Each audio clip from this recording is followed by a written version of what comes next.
I never had MySpace, but I remember my sister would always tell me that to make even a page, like, you needed to learn at least simple coding. Yeah, it's like, yo, your MySpace looks wow.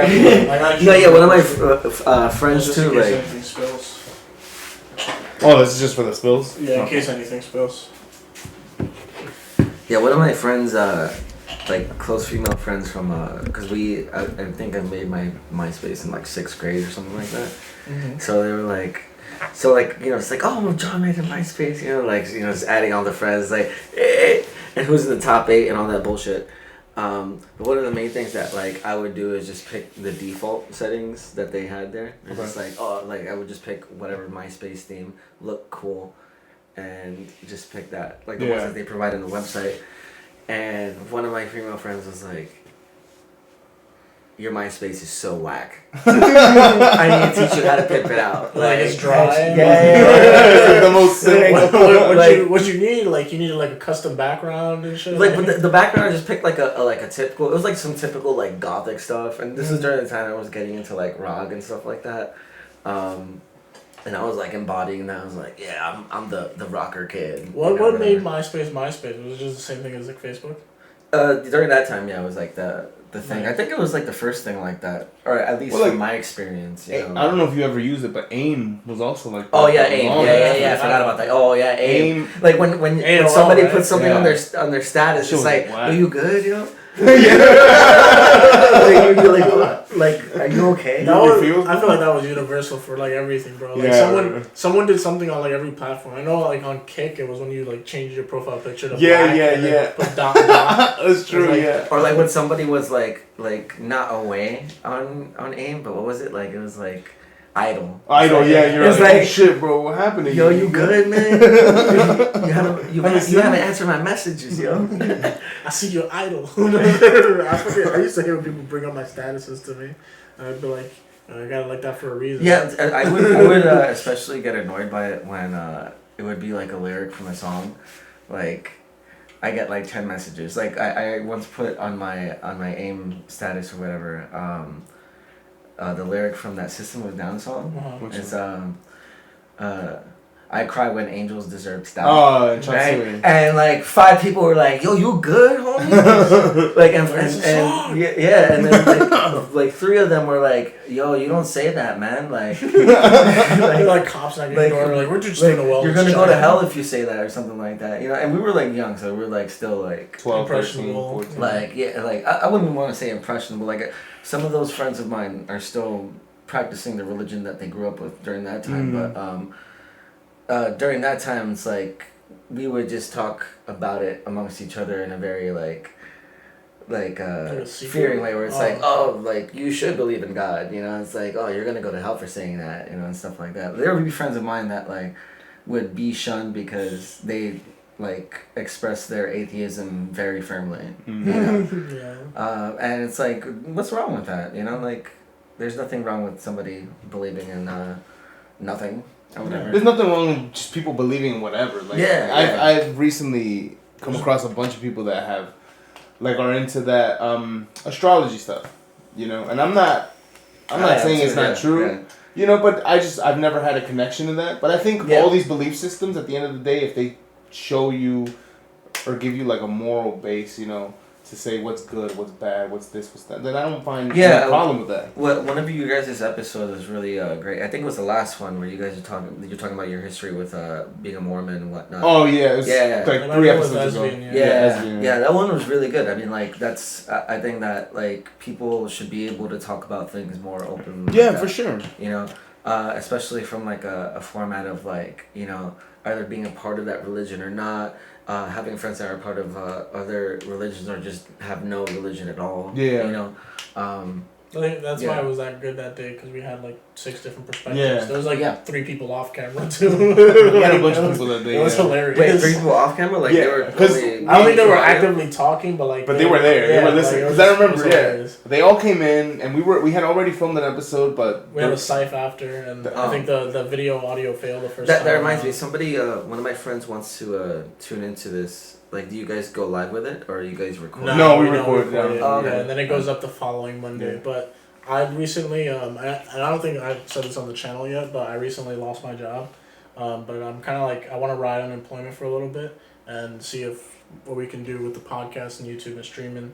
And it's been nice so far. I've been having a lot of fun focusing. And how old are you again? I'm only 21. 21. So, yeah, and I was working in an office job too, and so I'm like pretty laid back and relaxed. I don't really like want to jump into I feel like you dealt with mundanity when it came to like doing something for money, you know. Yeah. I would like, what I would recommend if anything is to find something to do for money that has to do with your craft. That's what something I'd like to do too, because I feel like if I could offer this as like I just want to, honestly, besides that corner, this room, I like want to start like opening it up to like people and be like, yo, you can come run it out for like an hour to do whatever you want. I have the equipment set up and you can just chill for like 40 renting bucks. out the equipment that you have, because you have a lot of like not only good equipment but also like a setup for recording. Yeah. You know, like where somebody can just come in and do their thing without having to worry about setting up the mics. This and that. If they don't want this visible, Adrian brought his green screen. So literally you can put up whatever you want in the background now. So he's actually offered, since Marco doesn't have a lot of space, he's told me like, yo, just tell Marco to come over here, we'll record here, whatever. Yeah, I'm also saying that you can use that computer however you and Marco guys work. Like if he can send you the music and then you can fuck around here like on that main computer. thing is just hard drive, you know. Yeah, like, it's but I have yeah. a 500 gig on that, so you should be able to work at least 2 to 3 songs at a time. No, I feel like more than anything that's something that you should try to market for yourself. Like I actually was trying to do that at a studio that I had. Lewis actually recorded there.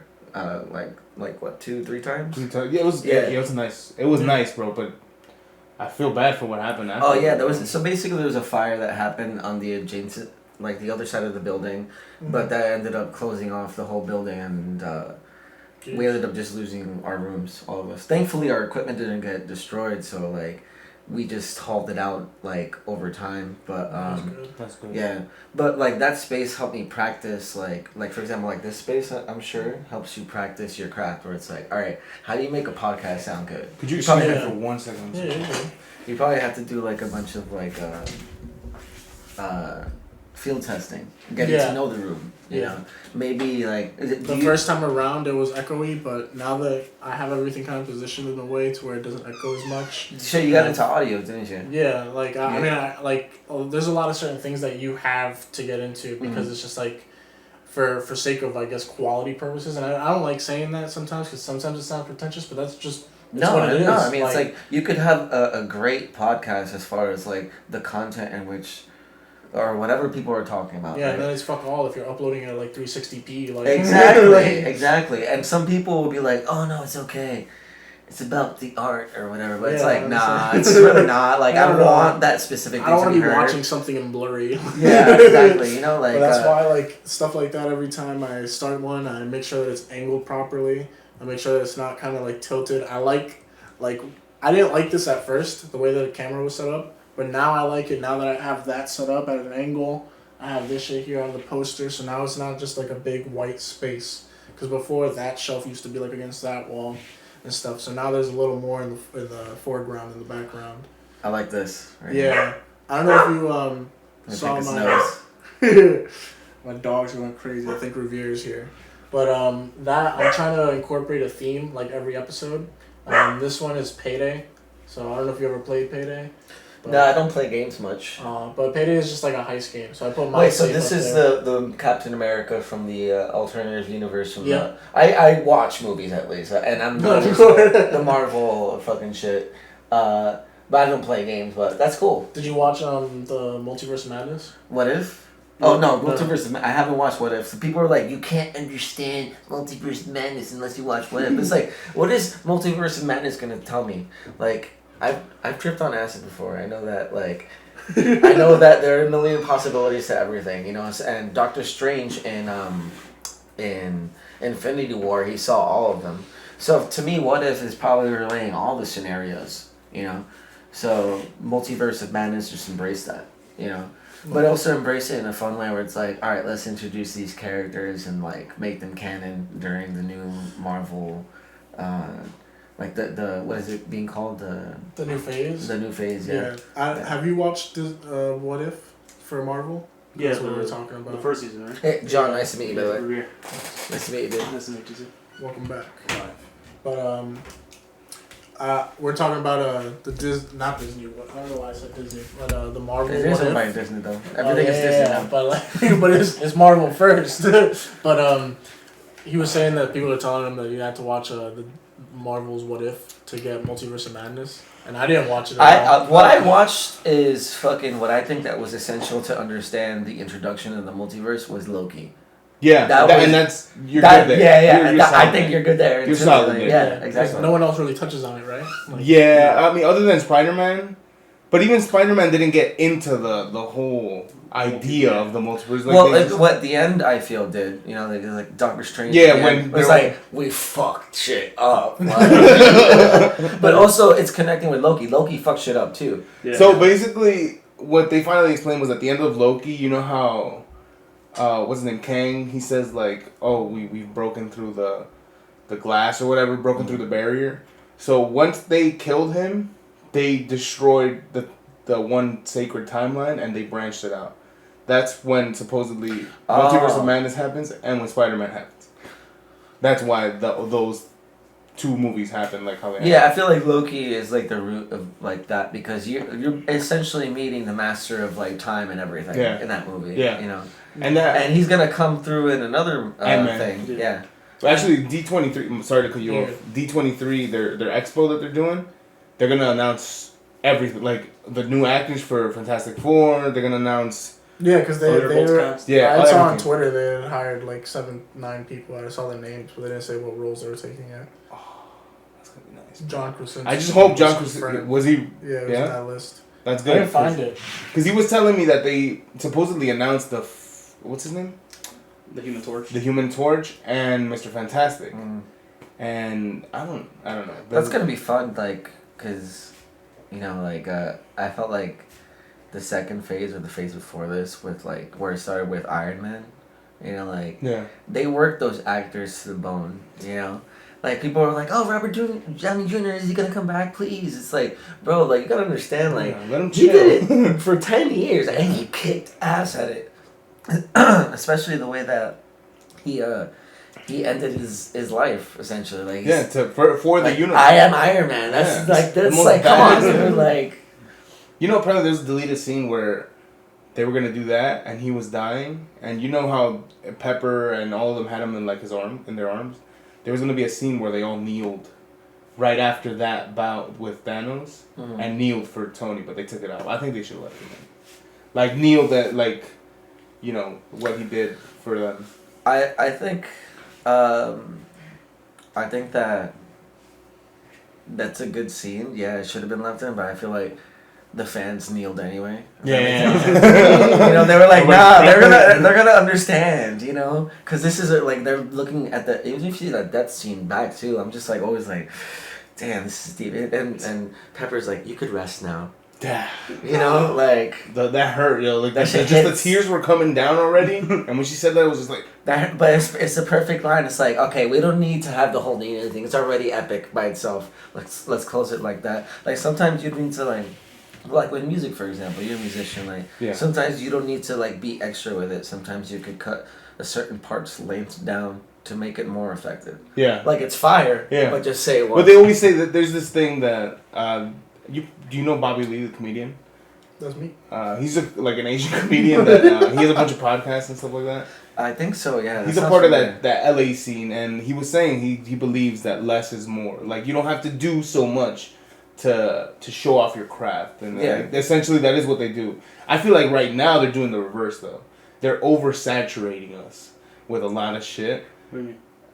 Marvel is oversaturating like their own market of superheroes.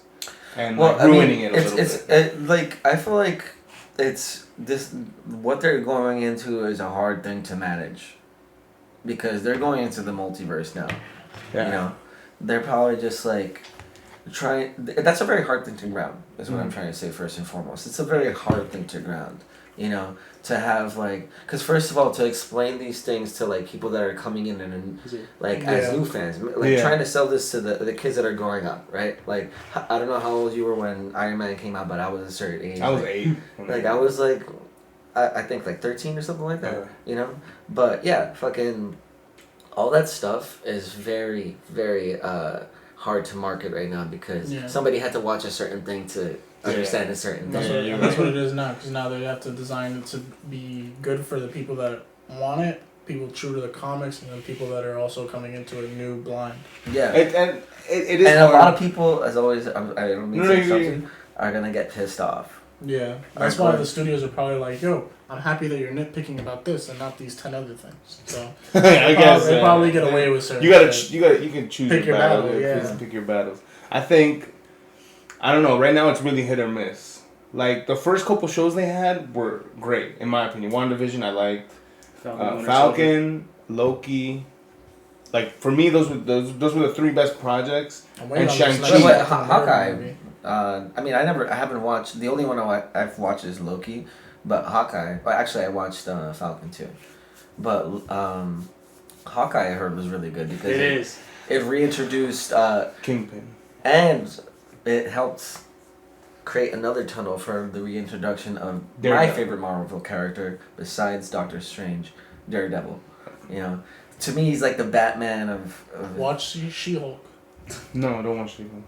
Is he in it? He's gonna be in it. She-Hulk. He's gonna be. Yeah, you know, right? You know, there's traces. There's traces. Like the internet is like, hey man, they're in New York, man. Come on, man. She's an attorney, man. My only thing with it is that I hope. Now I feel like it's like we're not owed an explanation anymore to what happened at the end of that season, like 3rd season of Daredevil. I just hope we get an explanation. Wait, an explanation for what? Because he ends up in Iron Fist, like Homeland or whatever the fuck. Wait, Daredevil. At the end? Yeah. Is this a post-credit scene? Yeah, it's like a post-credit scene. Oh, I didn't Wait, hold on. Is there like a Joe Rogan assistant here where we could pull that up? That's supposed to be Adrian. Are you kidding me though? Like, well, I'm so serious. Did you? No, because I feel like the season was nice and conclusive, where it's like, okay, like Daredevil, like, and it was based on a certain like book of Daredevil or like a certain comic series. It was on the Frank Miller series. Yeah, and Frank Miller's always writes the OG. Yeah, he always writes like these like just looking into the character type of stories. Yeah, you know. Like, getting into, like, why Daredevil is awesome, you know? And one of the things that I love about Daredevil is that he is a Catholic, you know? Like, yeah, that's a big part of his... Yeah, it's like a like, kind of like, it reminds me of Batman a little bit, where, like, it's like this double-edged sword. Yeah. You know, where, like where's the morale there? Yeah, I want to be good, but how good can I be? Yeah, exactly, you know? And he's like using the devil's image to instill fear, kind of like Batman does with the bat and whatnot. And all that is like a really cool reflection because it helps to make great stories. You know, just like, okay, this person like the Frank Miller, I think it was like Faith or something. I forgot what it was called, but it had a lot to do with Daredevil being in a place where he was letting go of his religion. Oh, The Man Without Fear, I think it is. No, it wasn't that. I don't know. That one? It was based on something, like, it was a struggle that he was going through. Like, he had gotten defeated, and the actual story was that his girlfriend, what's her name? Elektra? No. The blonde chick, who's his actual like. Girlfriend. No, who's the person that plays? I'm forgetting her name. Forgot her name. The blonde girl, right? Yeah, the secretary from the show. Yeah, like, she's such a great character too. I just forget her name right now. But in the comics, she got back into drugs, and she sold Daredevil's identity for a certain amount of heroin. Damn. And that information got back to Kingpin, and Kingpin like started fucking up his life, and then when she got sober, she started dating his former best friend, and they thought he was dead. Foggy? Because of some accident, you know. So like, he was just going through some shit. He was just like, all right, I am going to like absolve like my faith in God right now because I can't have any, you know, like faith in general, you know. And it was like the dark phase of Daredevil's you life, know? Yeah. Which like a lot of people like when they talk about season 3, a lot of my friends too, they love the Daredevil series, you know, but they're like season 3 was ass. Season 3 I didn't like it either. Yeah, but like I feel like people that don't like it just are not into like that whole. The reality of the. Like. Yeah, because he wasn't Daredevil in a lot of it. It was a lot of like. It was like bouncing back after is that why people didn't like it? I think so because like he didn't have the suit for a while. Like he was he wasn't trying to. Because he was dealing with his own shit. The whole series is an identity crisis. Yeah. And at the end, he finds it back, though. You know? And that's the whole point of the series, or the season, rather. Maybe that's why people kind of like fell off at that point because they were like, where is Daredevil? And, you know, they were also looking for him, and they couldn't. Yeah, and he actually literally said it's like Daredevil's dead or some shit, like some dumb shit like that. Like it's like the suit, I can't have it. And then it also like Bullseye coming through with the suit and like tainting the image was really good too, like, cause he abandoned that whole thing and then it ended up turning into like a symbol of things that he didn't want to. He didn't want it to be. Yeah, cause he was like, how do you fight Fisk? Everything is corrupt. That's why I'm so mad. For me, the show that did it best. What? Correction to what I said earlier. I don't think that was in the Daredevil show. It was for the Defenders. Okay. Yeah. It was the end credit scene for the Defenders, I think, where he wakes up. Oh yeah, but they canceled all that shit. Damn. Yeah, they canceled all that shit. Damn, that sucks. Let's just establish something right now. Defenders, I don't care who defends it, it's ass. And it will always be ass. I just wanted all those good fights. I just wanted to see them all on the same The screen fights together. look so bad. I think to me, Defenders is more of like a Daredevil season 2.5. Yeah, 2.4. Yeah. Crossover series. Yeah. Like I was watching it only for that. I never watched Janis Joplin. People have told me to watch it. It's like, yeah, it's really good. People told me to stay away from Luke Cage and. What? Who? Yeah, for real. Are they racist? No. I wasn't going there. No. Just like. As far as interest goes, it's like just a strong guy, this and that, But I think and Iron Fist. They told me to stay away from both of those. Yeah, Iron Fist for sure. Yeah, no, Iron Fist was definitely the one that was like just the lowest tier of all those shows. They didn't even try. I feel like with that show, it was the CGI was terrible.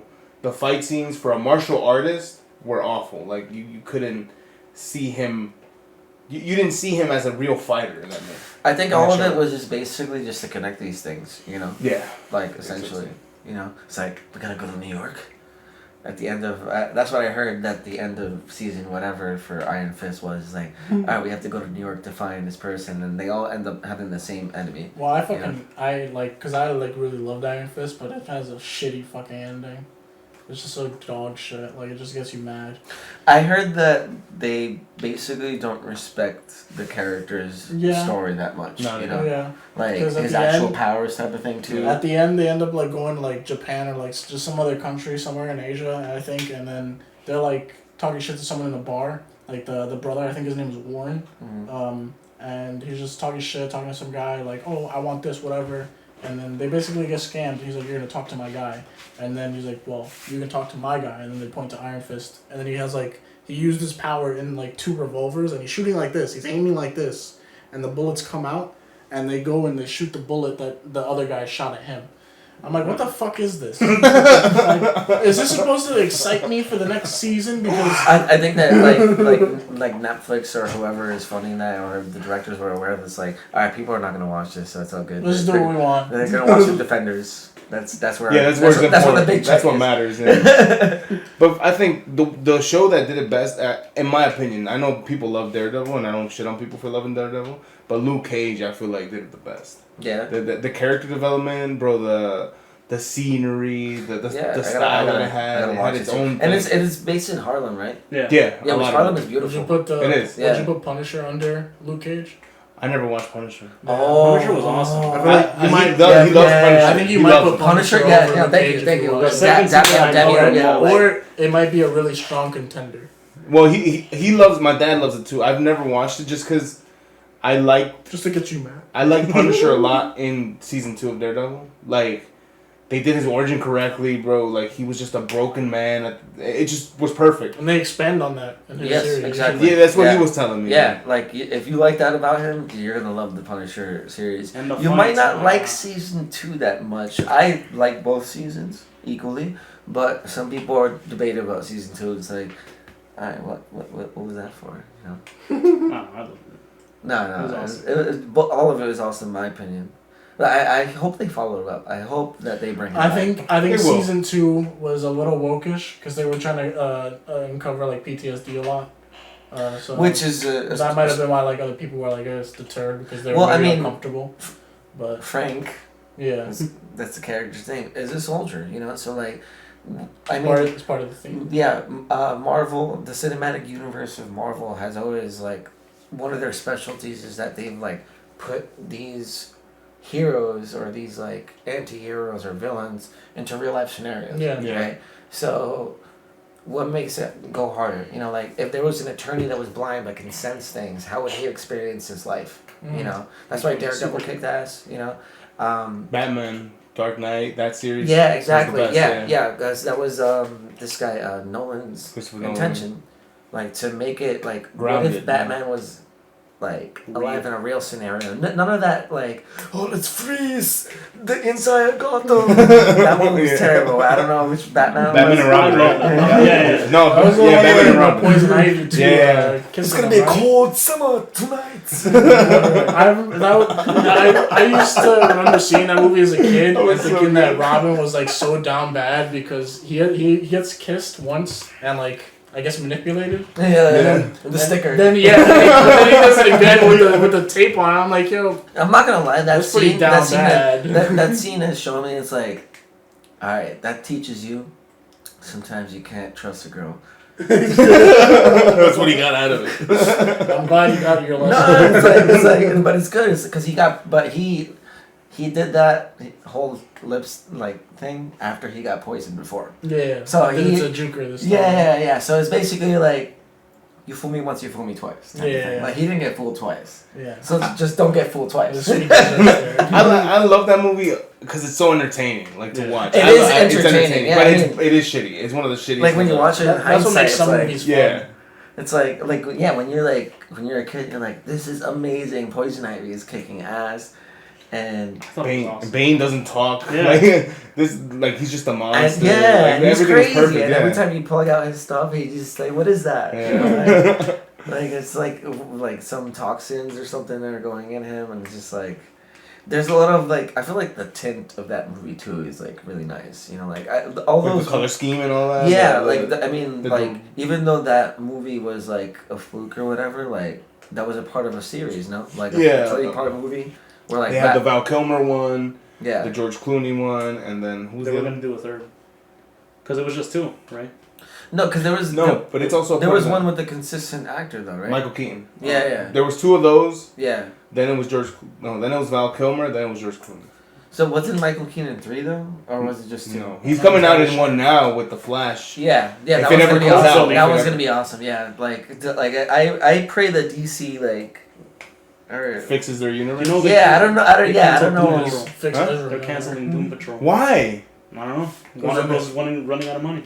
Oh my god! You ever seen Doom Patrol? They're gonna do all this PR for fucking Ezra Miller. So Doom Patrol is like I would call it like not the X-Men of the DC universe. They're like they already have a season out, right? Yeah, they're like rejected. Are we recording, by the way? Yeah. Oh no, shit, we're not.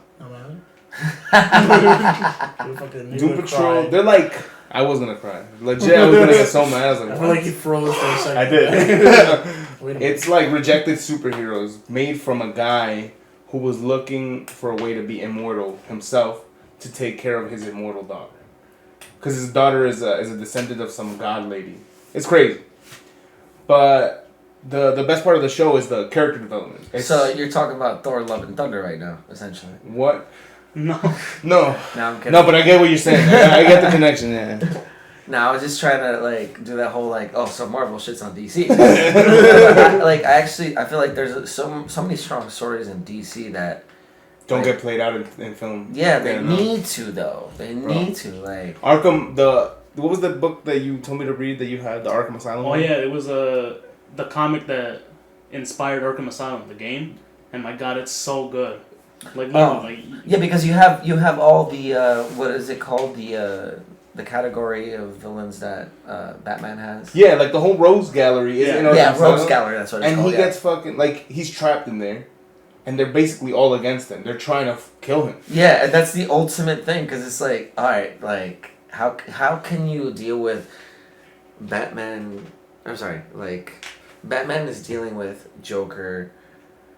Joker's insanity combined with somebody else's ability to be more strategic, with somebody's ability to be more this and that. You know, like Riddler is collabing with Joker, and they have like battled him time and time again. So like that's why if they, I'm sorry to cut you off, but if they ever like do a Legion of Doom thing like on like actual movies, I think that probably would like maybe revive them and shit, because they've done a, like Suicide Squad, like their villain ass side is done better than their hero side. For sure, because the second Suicide Squad, amazing, bro. It was it was amazing. Yeah, it was great. Yeah. And all the projects that they have that are not tied down to their universe are the best ones. Yeah. You guys enjoyed the first one too? The first Suicide Squad? No. No? No. I'm sorry. Hard pass. Yeah. Wait, was the second one called the... It was just called The Suicide Squad. The first one was Suicide Squad, yeah. Yeah. But I don't know. The first one, I tried getting into it. Like, I went to see it with like, I took my brother. And the trailer was way better than the movie. It was, because the trailer, you remember, fucking Bohemian Rhapsody. So you're looking at it, Harley Quinn is, like, shooting at the air and shit. Like, it just looked crazy. So you get to the theaters. And I get to the theater. I'm excited. That's why sometimes I watch movies in hindsight, you know? Yeah. Like, I wait for Rotten Tomatoes to be like, yo, don't go. I'll be like, alright, I'm going. Yeah. I know you guys don't want me to go, but I'm going. Sometimes I do that too, though, because Rotten Tomatoes, like, it's like, alright, it's the first reviewers, you know, like, they are a sketch, right? It's like, sketch, yeah. It's like, okay, you're giving this movie like a 7, it deserves a 9. Yeah. That's what it is. Like, you'll see this shit on Google and be like, who the fuck is that Rotten Tomatoes? Who is this piece of shit? Like, they're just hating now. Like, I forgot a movie. We went to go see a movie that was pretty good, and it was like a fucking 4.4. And I was like, yo, this is bullshit. What'd you guys think about the Batman? The new one? I liked it. I liked it. It was really I liked it too. I just, like, they could have, like, maybe, like, 10, 15 minutes less, like, cut down on time if they, like, those awkward pauses where they were staring. I know they were trying to say more by saying less, but it was kind of just, like... I just love that, like, whether, like, there have been my friends that, whether they like it or not, we're sharing memes. It's great. Like, have you guys seen like the Riddler memes online? Yeah. No. There's a scene with the fucking Batman, like when he grabs Selena Kyle like by the mouth to make her quiet, and people are like caption as like, yo, I know this motherfucker was bricked up. I was like, yo, what the fuck? The promotion too. Like the promotion, like for the film was actually like you see like some Selena Kyle shots, which I forget the actor. It's Zoe Kravitz. Yeah, Lenny Kravitz's daughter. Lenny was probably like, "Go girl, you do that." No, like there was there were shots of her like licking milk, you know, like it was what? Yeah, and it was hot. It's hot, you know. I don't remember this scene. No, but you watching a porn parody? No. It was like shot promotion for the video. Oh, okay. I get you. For the movie. Like a poster or something. Yeah, exactly. And some shots with them together, either casual or just like themed out. I'm just saying. And it would just be like. Now, I walked into a studio and someone asked me to do that shit. I'm fucking going the other way. I know she probably what superhero I am. She's the daughter of a rock star. She probably like it's like. She embodies that. Yeah. I'm Selena Kyle, dude. Yeah, she embodies that. And she also what I like about their embodiment of Selena Kyle in that movie is that they like relay that she is bisexual, which she actually is in the comics. Yeah. You know. They say that in the movie? No, I don't say it's there. You remember how she was with that girl? That was her girlfriend? She was pissed off because that's. You're right. And all the Arkham games too, like they always like hint at it, but they don't like say it outright. Like the. Oh yeah, you're right. Yeah, Her and Poison Ivy. Yeah, they used to have a good relationship, and then I think when they broke up, like she fucked their plants. Yeah. And that's why like that's they why have they have a that's thing. why they fight in Arkham They beef City. all the time. Yeah. She like pissed them in the way the cats in South Park. Remember that episode where Kenny's getting high and shit? It was just fucking people in South Park getting scratched up by cats was like because I know they were paper fucking characters, but still it was just like seeing that shit happen. Like there'd be times where like I forget who it was, but one of those I was probably Kenny, but like Kenny would always just get fucking murked up, bro. Everybody. Just fucking the Man Bear Pig episode. Well, yeah, they wait, which one? Whichever one I saw, they were like in a probably Imagination Land. Was it? I don't think know. that was They the were in worst like one. they were like in a lab, and like they had like a portal or some shit going on. There was a bunch of Imagination scientists. Land. Yeah. So they the kids got kidnapped by this guy, and he's bringing them to Imagination Land because they're using the kids to figure out I don't know, to power a universe. With So like so Leprechaun comes through, right? Uh-huh. And the whole this is all based on such a stupid synopsis. So like the synopsis is like, and this is I've actually been watching a lot of like Trey Parker and Matt Stone interviews. Mm-hmm. They're geniuses. They're amazing, and they're also just very wholesome creatives. But they also just have like a very like thin line to create from as far as like time goes, so they have to make an episode in 6 days, so they're just like, all right, let's knock this idea out. So the kids are hunting a leprechaun, and Cartman claims to see a leprechaun or have seen a leprechaun, and they're like, yo, I've seen it right over here, this and that, and he gathers all the boys from the school to like hunt it down, and Kyle's like doing the typical thing. He was like, Cartman, you're just fucking with us, this and that, and he makes a bet with him. He's like, all right, so if the leprechaun is there, Cartman's like, if the leprechaun is there, you have to suck my balls. But if it's not, you don't have to suck my balls. And the leprechaun is actually there, but it's from Imagination Land. So this is a 2-part episode where like all these beings are coming from Imagination Land. So they capture the leprechaun, and the leprechaun is like, you fools, I tried to warn you, but it's too late. There are terrorists coming to Imagination Land. We're all doomed. South Park was always like, it just had a bunch of characters. Toily, the shit. What do you mean? The shit. Tower, Yeah. The shit. The You're right. fucking Terrence and Phillip. Oh yeah. Saddam Hussein. I'm not your buddy, guy. The devil. Bro, those guys were annoying. Oh, the devil was great. I love how the devil was like gay and had a relationship with Saddam Saddam Hussein. and like he like cut off Saddam Hussein. He's like, you're toxic. That whole fucking South Park movie, Saddam Hussein was trying to fuck the devil. Like, he was like, stop world dominating. Come fuck me. And I was like, what the fuck is going on? That's what's great about their show and just their overall output too is like they I've actually been looking into them a lot more lately because they're still thriving. They have a lot of content to thrive on right now. Like 14, 15. like after the quarantine, they made a quarantine special because it was like, okay, like everybody's in quarantine, we don't have to work on a show. That was I actually watched that. it was Shit good. funny. It was good. Yeah, it was good as fuck. And then they had made a part 2, and then there's a post part, and like basically like what they draw on is just the content of reality, Yeah, they're satire at its best. Like they take what's really going on and just fuck with it so much to the point where you can't help but laugh. Yeah, It's not even offensive anymore. What I like to read too is like comments on like YouTube interviews with them or like current things, and everybody is so wholesome about it. Everybody's like, I've been watching this since I was 7. It's so great to see that comedy still lives. It's important for a show like this to exist, especially with like something like cancel culture going on. Where like there's I feel like cancel culture is healthy when it comes to like weeding out the things that are not good for people or for us. Like as far as like the environment that we're surrounded by.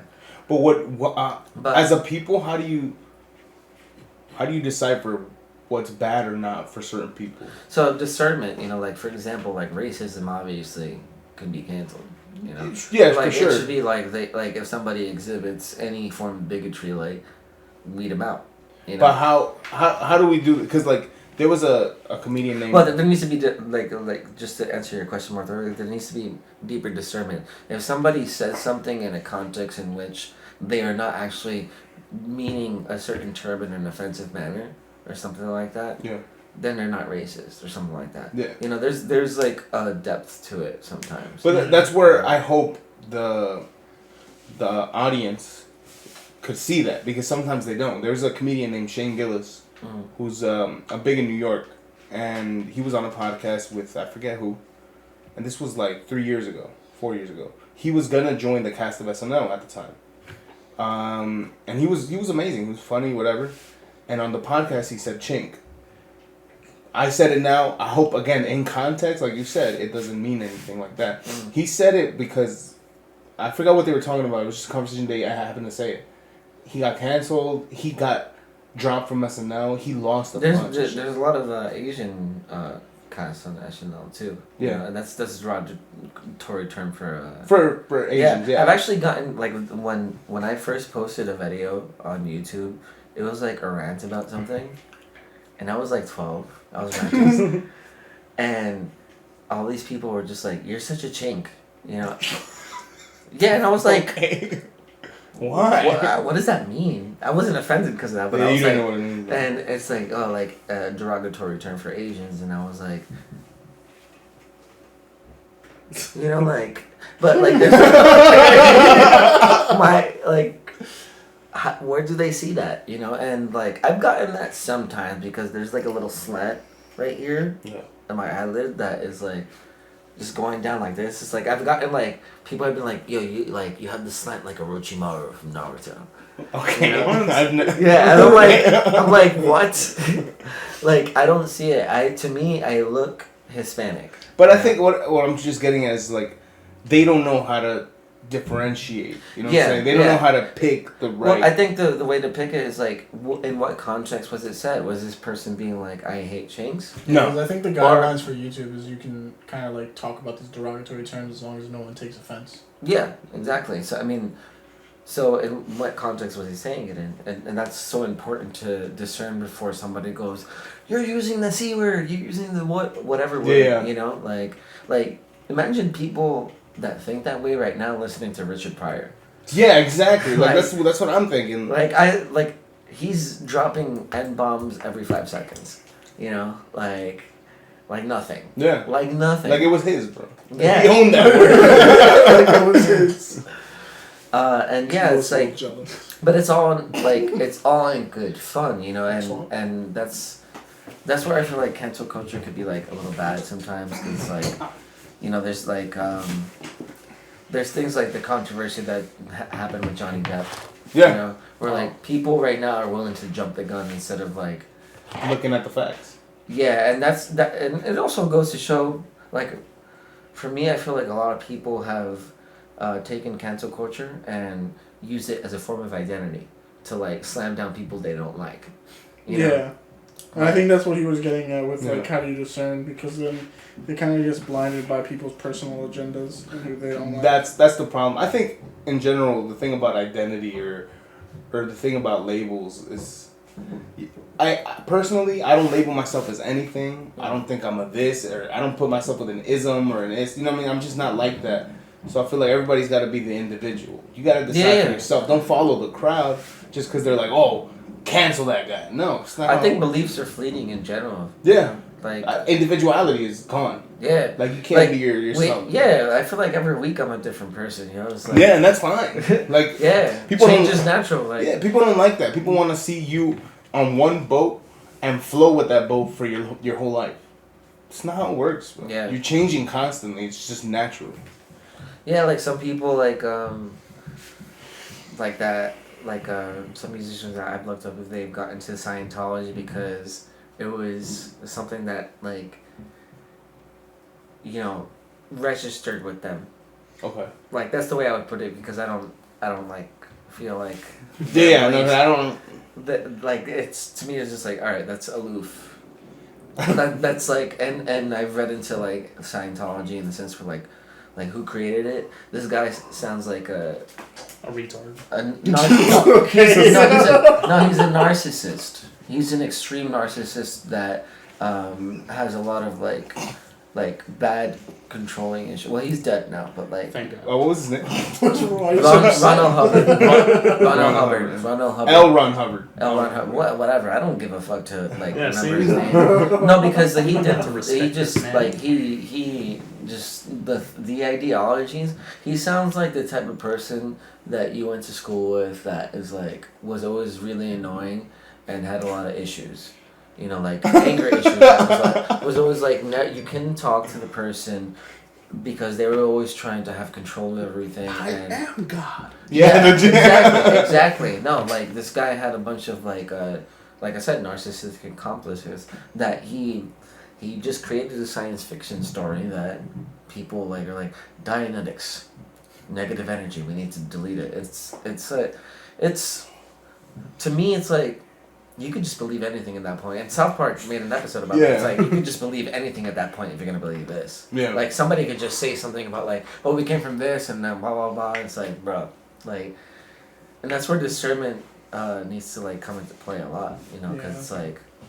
I mean, honestly, though, like, and that's not to take away from anyone, but, like, I kind of, like, hate those conversations because it's, like, not that I don't think it's important to have them at some point, but, like, what purpose does it serve anyone? Like, and I'm not saying that religion doesn't have a purpose, but when you get to that point in religion that you're arguing over where we came from, because people will get like that. Like, if you bring up, oh, we came from monkeys, or whatever the proper binomial nomenclature is for that bullshit. I don't really give a fuck.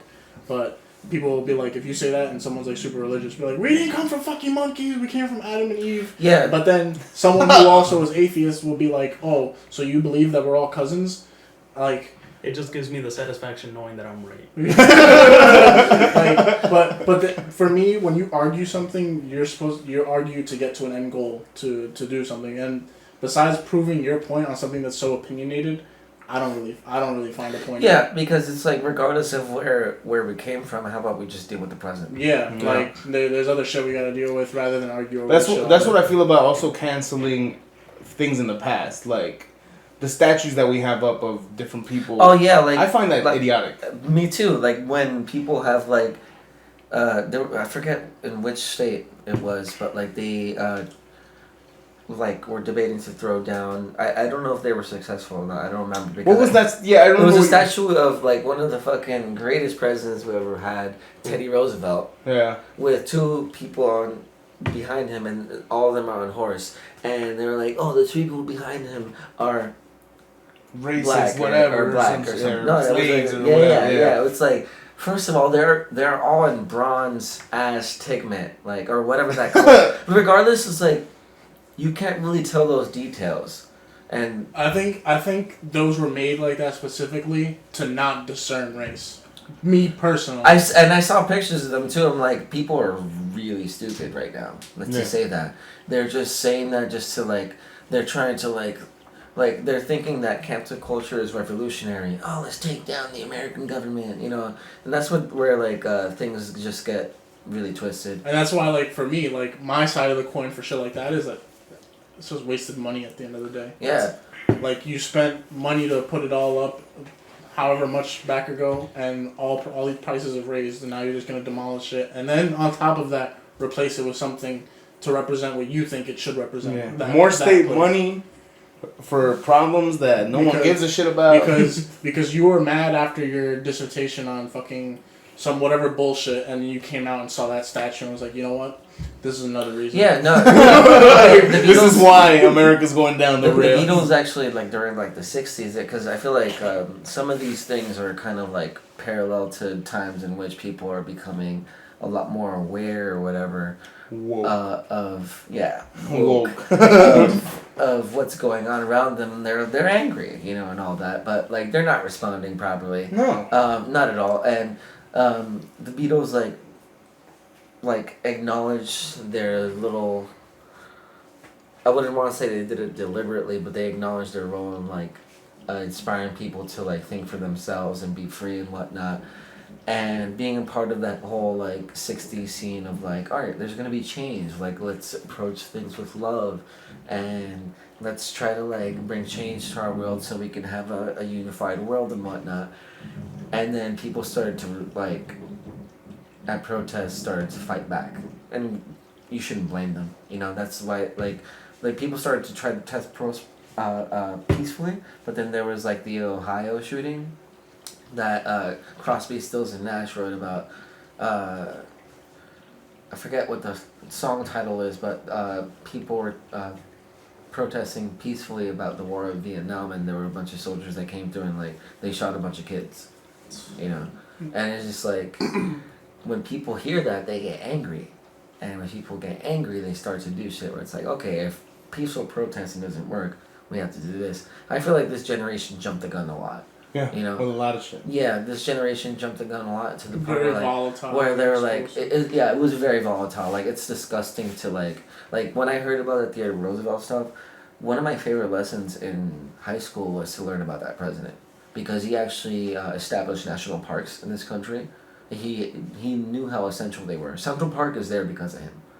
You know, he knew how essential it was for any human being to get into nature. Like, he used to like hunt bears during his time off. When you gotta think about it now, like when you play video games like The Sims and shit like that, they're like, oh, all this is for morale, like, because it makes you feel more connected or whatever the fuck. Mm-hmm. So, I get it. Yeah, and it's also for like, it's also something too for like taxpayers to see where their money is going. Be like, this park is for you. Because that's what happened when they opened First Street Park. Brian P. Stack was there with all these fucking people. No, but during the time that Theodore was doing it, he was establishing the safety of them. Like, people were trying to take national parks down to like build condos and shit, you know. And he was like, no, we need to retain parks. We need, like, I believe there's a law around that. I forget which one it's called, but like where like land could be protected. Yeah.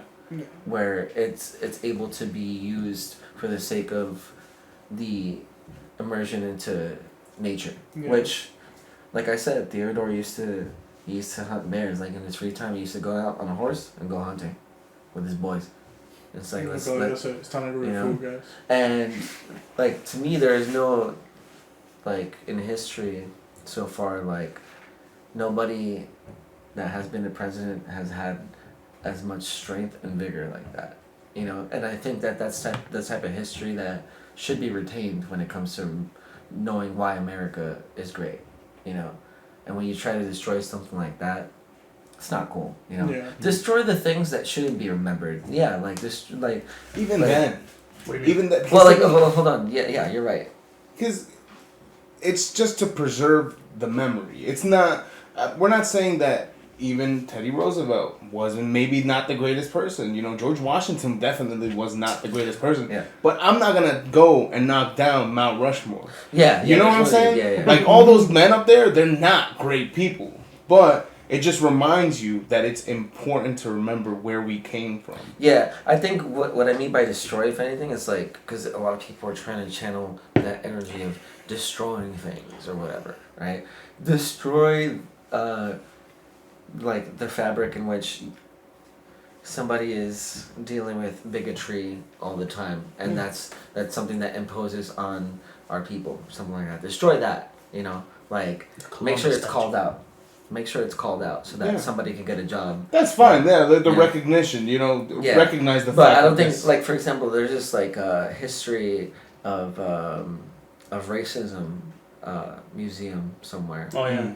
Yeah, where they have every single you've seen it, right? Yeah, and it's everything. Like, it's like all the propaganda drawings of Jewish people, black people, and all it's that. Like shit like that. It's like it kind of feels like some people could take it as like, yo, you're idolizing this. Like, no, it's no. We need to remember. We need to remember. Yeah. But that's what I'm saying. Where other people like get explosive and they get mad and they come out and be like, yo, why is this shit here? Why do you guys have this shit in fucking golden encrusted fucking... If it offends you, imagine how it offended people during those times. And that's something that we need to remember, because if we don't... Like the whole quote goes, if you don't know your history, you're doomed to repeat it. You know? Yeah. That's like... I mean, and sadly... A lot of Americans don't know. I think that's why a bunch of shit is happening now. There's like, just like... Jim Crow laws? What are those? A lot of people like just found out. Like what? We had slaves, yes. Like, yo, when you look at the history. Like if people don't know that we had slaves, like, if like you're in this country and you don't know that like this country had the slave slaves trade was for for a while, you know, like I don't know where your head's. No, but there's a lot of things that are going on right now that people just also ignore. You know what I mean? Like we watch the news. I feel like for bullshit because no one is actually like paying attention, right? What's the main thing in the news right now? Oh, Joe Biden this, Joe Biden that. Bro, there's child trafficking all over the United States, and no one gives a fuck about that. Have you seen Maxwell Ghislaine's list? No. Have you seen any shit like that? Like, no. People are worrying about the stupidest shit right now when we got so much other shit going on. And it's just sad to see that shit happen. It's because I feel like the main thing, too, or just the main thing is that people are comfortable, you know? And when a human being has comfort, they don't concern themselves with those that don't, you know? Mm. And unless you have like a high capacity for empathy. Yeah. You know? And that's sad because, to be honest, I don't think a lot of Americans right now should feel comfortable with fucking the amount of shit that's happening. You know, I don't know if you've noticed, but like, there's water in deserts now that barely get news time. In Mexico, Monterrey, there's a whole lake over there that's dried out completely. Like, there's just a bunch of shit going on. There's this insect that is trying to kill us. The little butterfly thing. The spotted butterfly? Yeah, they wouldn't kill us, but no, but they're like destroying the trees and shit like that. Like, no one gives a shit. Like, we were talking to the other day. I was like, yo, because I worked in Secaucus and that's like an area where they're at a lot too.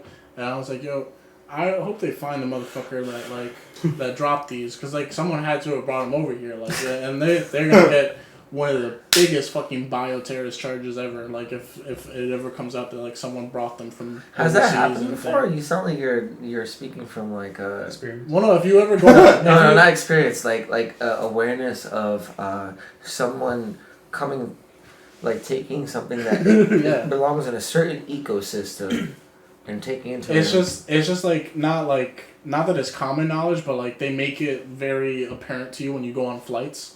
Because they tell you like that you can't take anything that deals with like the ecosystem or the agriculture, because it's not meant to travel somewhere else. And you gotta think they only did that for me going to Hawaii. Yeah, it's like you're not Charles Darwin then, unless your passport says Charles Darwin. Don't fucking bring good. Any shit back here.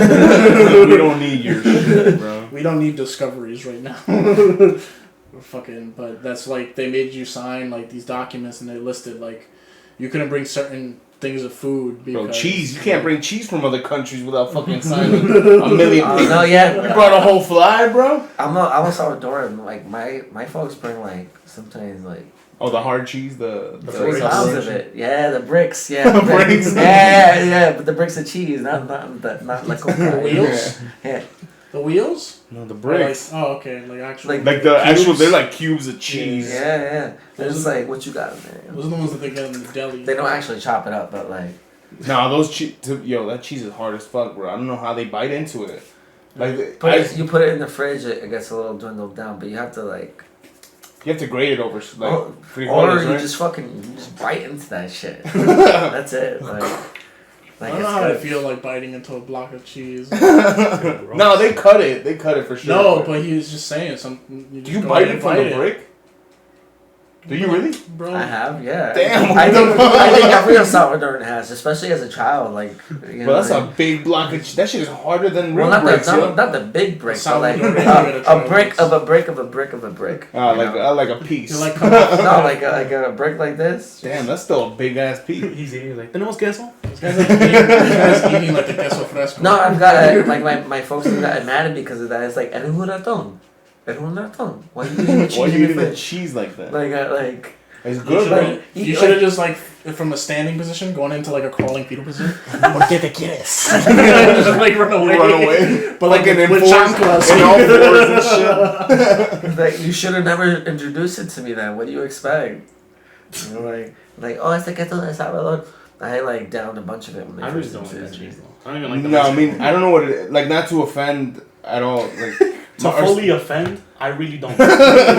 Our stepmother brings it. Like her parents bring it. Is she a Salvadoran? She's a Salvadoran, yeah. And they always bring her cheese. Yeah. And my dad loves it. But like it's not always necessary, you know. Like I eat that shit like now, like once every 6 months. Okay. You know. Yeah, and they bring it like every other day. Yeah. Like a new fucking solid like, brick. they get like the side of like the desayuno and whatnot. They like, need it for the their avocado. They need it for their beans, like, cause you know how they always sprinkle it on top of the beans. Like they need it for their beans. They need it.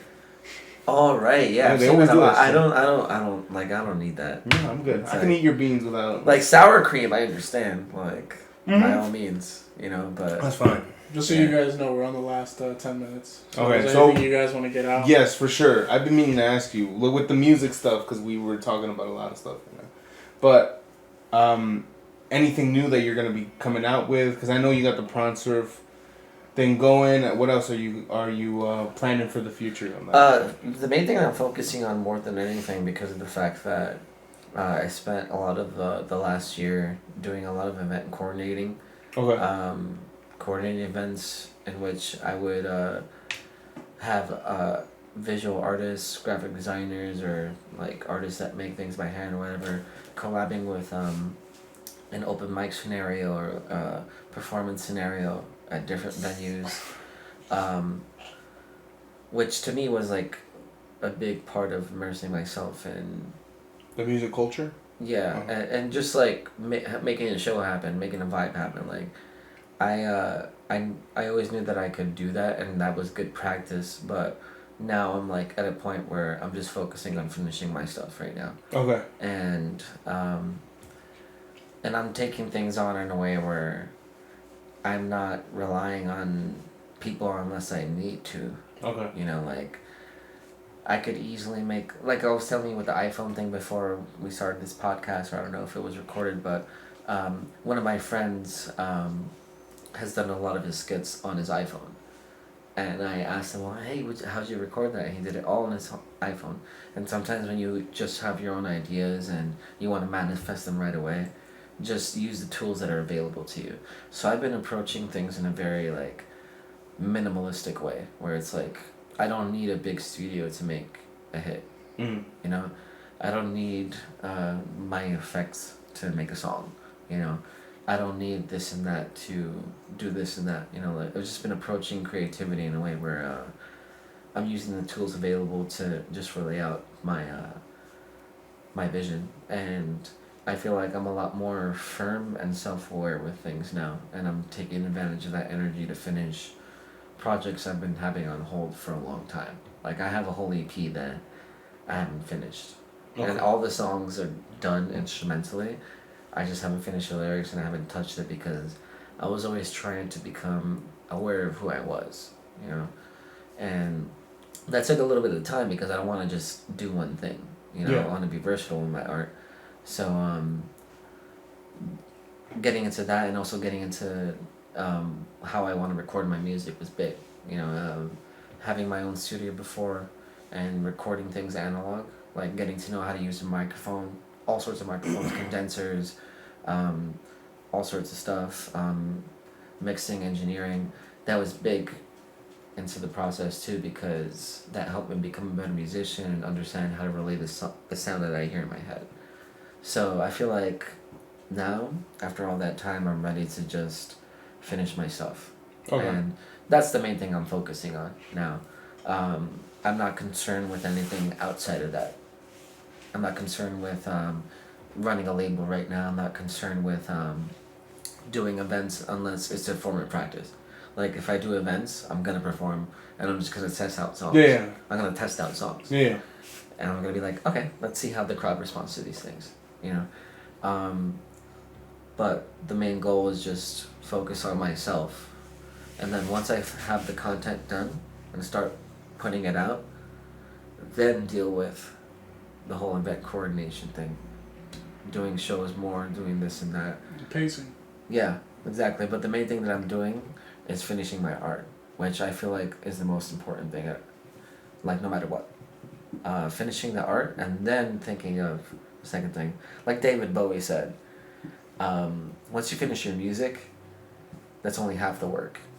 The second half is experiencing the response, you know? And then how you react to that response. Yeah, and that's something that I've become very conscious of over the years because, you know, like, if you're doing music, you want to share it. unless you're somebody that like is a hobbyist that like keeps things to themselves, and I've met people like that. They have such a great voice and they write songs, but they will never release them because they're like, I don't want to go through that process of marketing and this and that. It's a thing, you know, like it involves a lot of vulnerability, it involves a lot of this and that. But those of us that have the desire to put what's out here and in here, I'm sorry, what's in here and in here, out there, are gonna do it relentlessly and want it to be understood. Imagine all these people gatekeeping these hits. We don't even know. Oh, there's a lot. You have no idea. I'm one of them. I'm one of them. But there's a lot. Yeah. Drop it today. Yeah, exactly. No, yeah, I got that a lot too. But it's like I actually do have gotten that a lot over the years. It's like, what do you mean the song isn't done? You know, but for me, it wasn't done because I didn't understand myself yet. You know, I needed to understand myself completely to be able to be like, okay, I got this. There's also a lot of gatekeeping in the music community around here. I've noticed just going around, like, you know, going to little shows here and there, meeting new people, meeting the people in that area. A lot of them are very egotistical. Oh yeah, I mean that you're gonna have ego regardless, you know. Every field. Yeah. Yeah. And it was odd to see it like that, you know, because I thought, you know, they're not the biggest name out here, but I would think, or you would think that with a name like that, they would try to help someone out, or not expect anything in return. You know, it's just weird. It's a very weird dynamic. I personally, I'm not one of those people that feels that way, but I like when I've experienced that or I've acknowledged that. I mean, like, they probably think they're like, they don't have to waste time with these people because they put in a lot more work and they've like really immersed themselves into their stuff, and their stuff is actually good, you know, and they like have gone to an engineer, they're invested, and they've made moves that other people haven't, and then that's great, but I think regardless, that shouldn't like boost your ego like that. Just because you've like made the move to like master your stuff with the person that they don't know about, and just because like that happened to like get you in touch with Kanye or whatever, it doesn't mean that you have to be like all an asshole. Yeah. Hi. You know, like yeah. It's a weird world. So, it is. I mean, that's all art that I feel like. I think that's big in the music community. You know, people deal with that friction a lot, where it's like, your intentions. That's not music that's gonna pop off or whatever, and it's like for me, I used to see that, like, when I first started doing music, I used to see that in hindsight a lot. And it's like, oh, if you're not playing metal around here, you're not making music. You know, and it's like growing up like that has got me to the point where now that I'm equipped the way I am with knowing how to use technology the way I do, it's like, just make selfish art. Make selfish art. Doesn't matter. Make it for yourself. Yeah, make it how you like it. Exactly. I'm not concerned with the scene or like this and that. Like, just make what you love. And for me, what I'm more concerned about is I need to leave the studio being so happy with what I did that I don't care what people think about it. You know, like, if people like it, it's cool. You know, but and that's the best reaction you can get. Just people appreciating it. People understand it. That's even better. You know, but the main concern is I need to be happy. I need to make myself happy first. You know? We were talking to, and one of the past episodes, the kid named Ralphie, and I was asking him the same question about how does he feel about the music scene here, and he told me the same thing, that he notices it, but he has a group of his friends that are pulling him from here and like taking him to like Newark or pushing him outward to other cities, which is cool. Mm-hmm. And he actually he was telling me that you shouldn't be afraid to just like branch out from here. Yeah, that's where you're gonna find. You don't have to be a local legend. Yeah, that's where you're gonna find most of those assholes, the egotistical, you know. Yeah, the local scene is always filled with that. Like, of every documentary I've watched too. That's why I don't really like. I'm not surprised that the scene is like that too, because like if you look into like the punk rock scene in DC, or you look into the punk rock scene in anywhere, or you look into a scene, you have people beefing for no reason. You have ego everywhere. It's a human thing. That's just how human beings are. They just do that, you know. But regardless, the people that have been successful have grown out of that scene. You know, like Dave Grohl came from the DC scene. He's now in a great band. You know, Josh Homme came from the desert rock scene, and they all had ego there too. Now he's in Queens of the Stone Age. You know, because they decided to just follow their vision, regardless of like their little local scene. It's like, no, I wanna play shows in England. Like, what's up? And it, you know, in England or like that part of the world, people are a lot more open minded. You know, than California. Or New York. Like around here, yeah. Like, especially like West Coast, East Coast, bruh. Like, especially like here, Jersey, New York. These are the areas in which people like have gotten poppin'. So it's like people are like, all right, I gotta be the next thing, and then there's no sense of community because of that. I feel like that's changing a lot. People are getting a lot more communal, but then it's also like people are getting communal for other reasons too. They're like, all right. These are my selfish reasons. Yeah, let me learn how to use these people to my advantage. And then when the true colors are exposed, it's like, all right, you know, like you were an asshole the whole time, you know. But yeah, I don't know how much more time we have, but we can kill it out if you guys want. You guys have anything else? I think that was a great way to end it either way, because selfish art, important. You made a great point, and I hope whatever you're dropping is dropping soon, and you gotta let us know so we can push that shit out there. I'm dropping something with Marco pretty soon, either this week or next week. Well, that's funny because he's like the next guest. Oh, excellent! So we'll probably talk. We'll probably talk about. I hope I release it before he gets on. Yeah. Cool. It's just a little ambient thing. We'll see. No spoilers. Well, he would be, I think, he might be next week. Might have to confirm. But if he's not, we normally your podcast would probably be up next Monday. So if you drop it before, let us know. We can probably put we can put all the stuff. Yeah. Like if you plan on dropping it Monday, like, or sometime before that, we can be like, yo, blah blah blah, put in like a 15-second teaser, and then be like, check out thing, and then put in your. It's like a video edited thing I have to do. All that, but. Alright, yo, it's been a great episode. Yeah, bro. Thank you for coming on, bro. It's been a pleasure, and we'll see you guys next time, bro. My ass hurts. Pause. The Punisher. Both the seasons. Watch them. Not just one.